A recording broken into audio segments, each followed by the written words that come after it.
Hi everyone, welcome to the channel. I'm Pauline May Dumanlang and today we're diving into looping statements, while loop, and do while.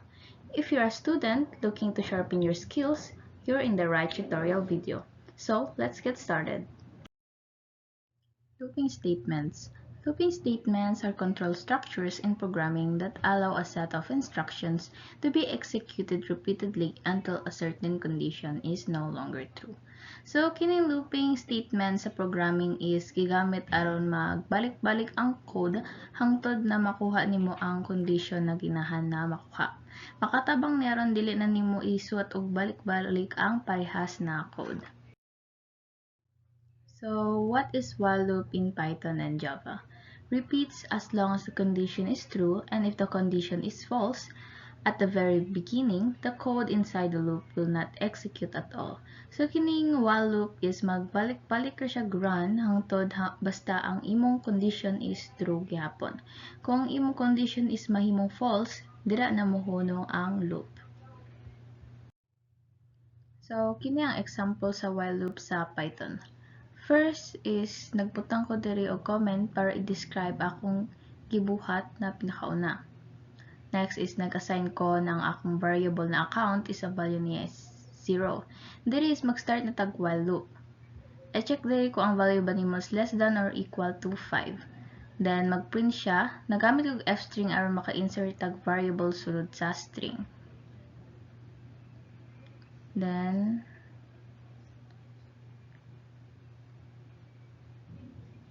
pag kuman is, ang count nato is plusan nato og 1 before mag-loop back ta sab siya. Then, kanang print, close, and open parenthesis is space ra na aron dili dikit-dikit. Kining loop is magpadayon gihapon siya run hangtod ang value is maabot og 5 kay mo equal naman siya sa condition nato. So 5 ra siya taman. Next is na-comment na sab ko diri para i-describe ang akong i-code. Then, nag-declare ko diri ng akong num is 3. Then, mag-start na tag while loop. Then, i-print niya ang num which is 3 sa pinakauna. If ang num nato is equal sa 6, mag-break dayon or mag-stop ang loop. Kung dili pa, padayon gihapon og loop hangtod mag-equal sa 6. Then, plasa nato og 1 before mag-loop back balik. So, ang print ani is 3, 4, 5, and 6. Since sa 6 man mo stop ang loop, dira ra pud taman siya. Dili na siya mo continue since gigamit man tag break na. So, 3, 4, 5, 6 ra siya taman. Next is mag-comment na sab ko diri og a description sa next nako na code. Mag-print tag space around dili dikit-dikit atong code. Then, since need na to user input, nagbutang ko diri og nag-import ko og user input.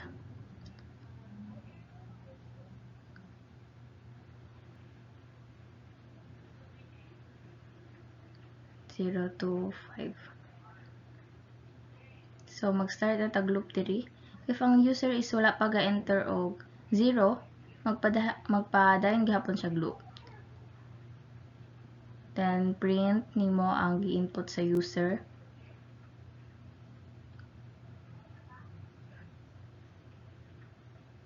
Then, pag kumaan ani is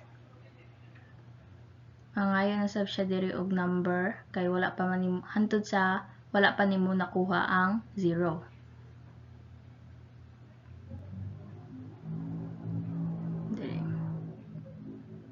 Input, enter a number 0 to 5.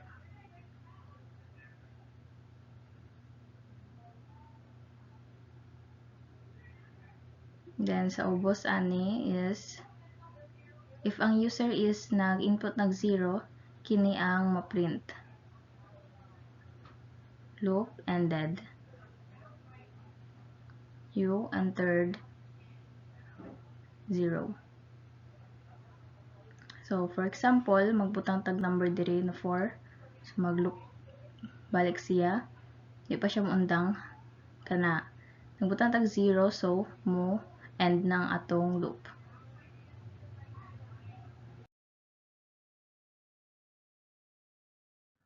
So, kini ang example sa Java sa while loop. First is nag-import ko og scanner kay mga tag user input unya. Then, magbutang tag class na ang name is sample. Then, let's create the main methods. Sa sulod ani is, diri ta mag-start sa atong code. Then, ga-comment ko diri to describe unsa na code ni siya. Then, nag-declare ko na ang variable na I is na ay 1 na value ng data type is integer. Diri na mag-start ang looping. Mag-run ang loop while ang I is less than or equal sa 5. Then, ang sulod sa loop, mag-print ang program og count then value sa I. Value sa I. Then, i-incremented nato by 1 ang I. Kung wala ni is dili mo undang mag-loop. Once ang I is mahimong 6, dira na mo undang ang loop kay nahimo na false ang condition. So, 1 to 5 na siya taman. Next is nag-comment ta sab ko diri, then nag-declare ko ng I is 1, then start na looping. If mulapas na 5 ang value, dito na mo stop ang loop. Now, if mo equal ang value sa 5, mag-print siya og count. Mag-print siya count, then ang value niya. With the value of. Then, i-increment nato ang I na nasa if block aron mo stop ang loop. If ang I is dili 5, i-print nato ning nasa sulod sa else. Then,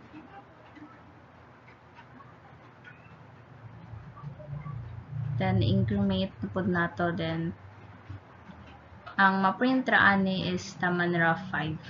1, 2, 3, 4, 5. Then, sa next one,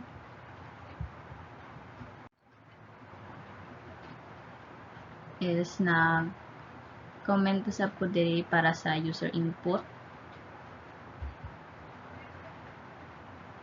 Then, nag-create kog scanner object karon basa ang nga gi-input ni user.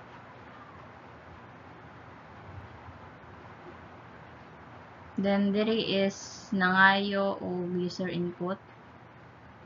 Ang ma-display is enter a number from 0 to 5.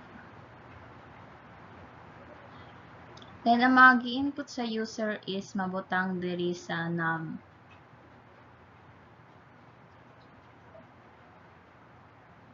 Then, nag-declare na sab ko diri na ang C is 1. So, diri na mag-start ang looping.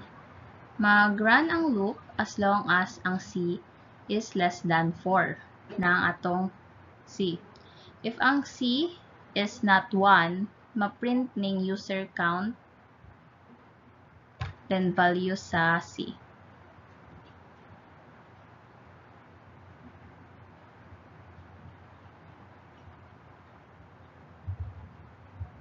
Value sa C.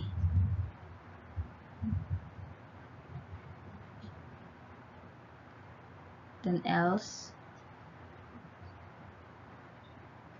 user count,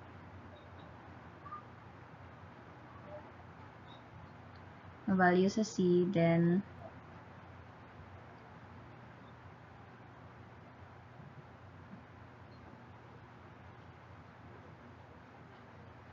kung C is mag-equal sa 1, ang i-print niya is lahi na sab. Then, i-increment na sab nato ni siya para mo stop ang atong loop. Then, gi-close po din ako diri ang scanner.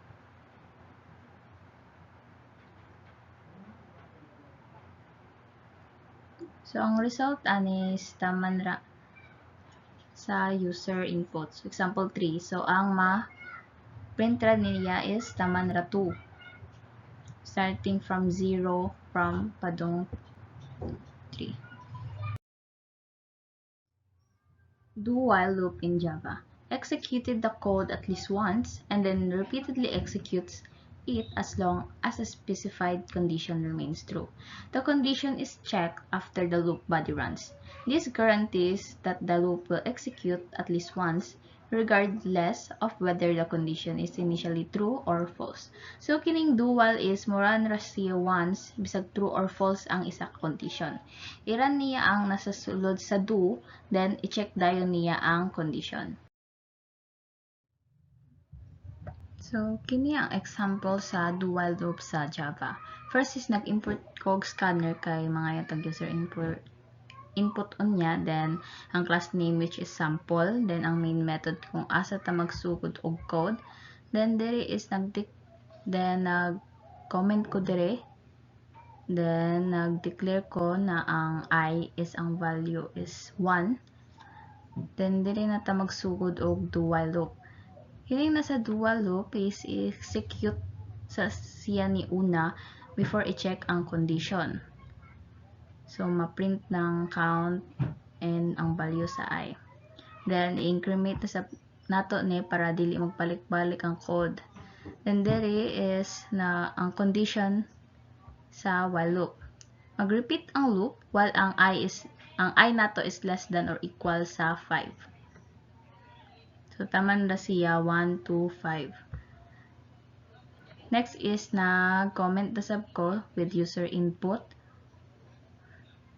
Then, nag-create ko scanner object dire aron ma-read niya ang input sa user.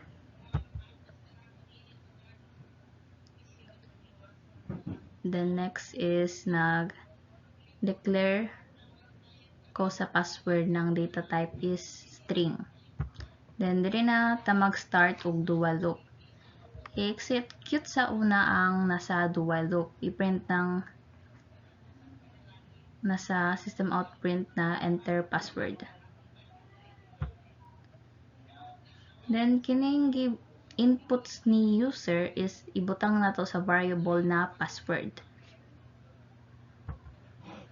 Paghuman ani is ang condition dayon. While ang condition niya is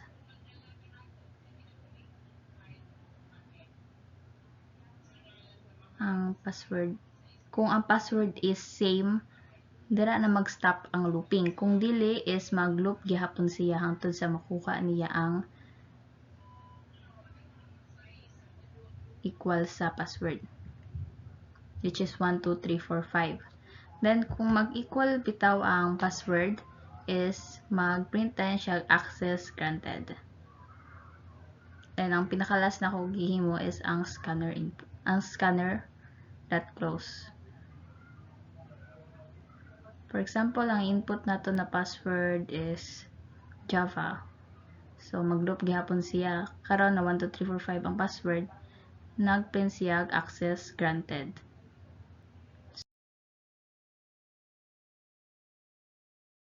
And that's all for looping statements, while loop, and do while.